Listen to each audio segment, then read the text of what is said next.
సింగరేణి కార్మికులందరికీ కూడా నమస్కారం. తెలంగాణ రక్షణ సేన ఆధ్వర్యంలో సింగరేణి మెడికల్ బోర్డు పెట్టాల్సిందే.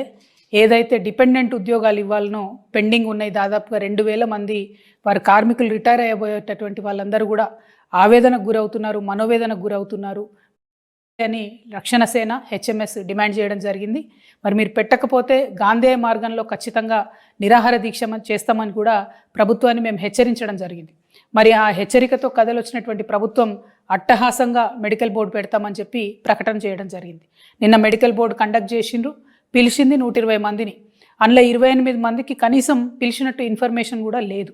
లేకుండా మిగతా వాళ్ళలో కూడా కేవలం 20% మందిని మాత్రం అన్ఫిట్ చేసి మిగతా అందరినీ మళ్ళీ డ్యూటీలు చేసుకోమని చెప్పడం జరిగింది. ఇది చాలా అన్యాయం. మీరు పేరుకు మాత్రమే నామమాత్రంగా మొక్కుబడిగా బోర్డు పెట్టిన తప్పితే కార్మికులకు న్యాయం చేయాలని కానీ, వారి ఆవేదనను తీర్చాలని కానీ, వారికి భరోసా ఇవ్వాలని కానీ, సింగరేణి సంస్థను కాపాడాలనే ఉద్దేశం కానీ ప్రభుత్వానికి లేనట్టుగా చాలా స్పష్టంగా అర్థమవుతున్నది.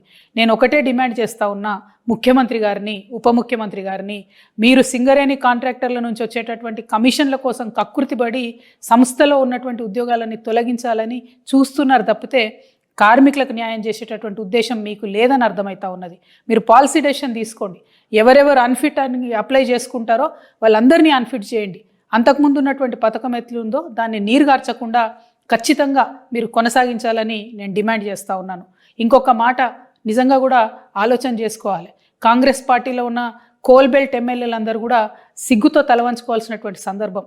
కోల్ బెల్ట్ మొత్తం కూడా ప్రజలు మిమ్మల్ని గెలిపిస్తే ఏ సింగరేణి మీద ఆధారపడి మీరు బతుకుతూ ఉన్నారో, ఏ సింగరేణి గని కార్మికుల కుటుంబ సభ్యుల ఓట్లతో మీరు గెలిచినరో, ఇవాళ ఆ కార్మికులకు అన్యాయం జరుగుతూ ఉంటే సింగరేణి ప్రాంత ఎమ్మెల్యేలు మీ ముఖ్యమంత్రి దగ్గరికి పోయి, మీ ఉప ముఖ్యమంత్రి దగ్గరికి పోయి బతిమలాడతారా, కాలు పట్టుకుంటారా, ఏం చేస్తారా చేయండి. కానీ మెడికల్ బోర్డు మళ్ళొకసారి పెట్టించండి. నెలలో 2 సార్లు పెట్టాల్సిందే. ఎక్కువ మంది కార్మికులను పిలవాల్సిందే. ఎవరు అప్లికేషన్ చేసుకుంటే వాళ్ళను అన్ఫిట్ చేయాల్సిందే. అట్లా చేయకపోతే ఈ స్కీమ్ పెట్టి కూడా లాభం లేదు. ఈ మొక్కుబడిగా 20% చేయడానికి చేసి మళ్ళీ పెద్ద పెద్ద సభలు పెట్టి మీరు గొప్పలు చెప్పుకోవడానికి కాదు, కార్మికుల ఆవేదనని తీర్చాలి. హెచ్ఎంఎస్ తరఫున, అదేవిధంగా టీఆర్ఎస్ తరఫున ఇవాళ నేను మా శ్రేణులకు పిలుపునిస్తూ ఉన్నాను. హెచ్ఎంఎస్ కార్మికులు, సింగరేణి గనుల మీద నల్ల బ్యాడ్జీలతో మీరు నిరసన తెలపండి. ఈ ప్రభుత్వ విధానాలకు వ్యతిరేకంగా నిరసన తెలపండి. మేము మా టీఆర్ఎస్ శ్రేణులందరూ కూడా పిలుపునిస్తూ ఉన్నాము. కోల్ బెల్ట్ ఎమ్మెల్యేలు ఎవరైతే ఉన్నారో వారిని ప్రశ్నించండి, అడగండి, వినతి పత్రం ఇవ్వండి.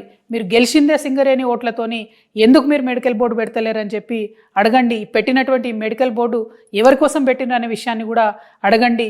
దయచేసి ఎక్కడికక్కడ సింగరేణి కార్మికులు, నేను మీకు రిక్వెస్ట్ చేస్తూ ఉన్నా, ధైర్యంగా ఉండండి.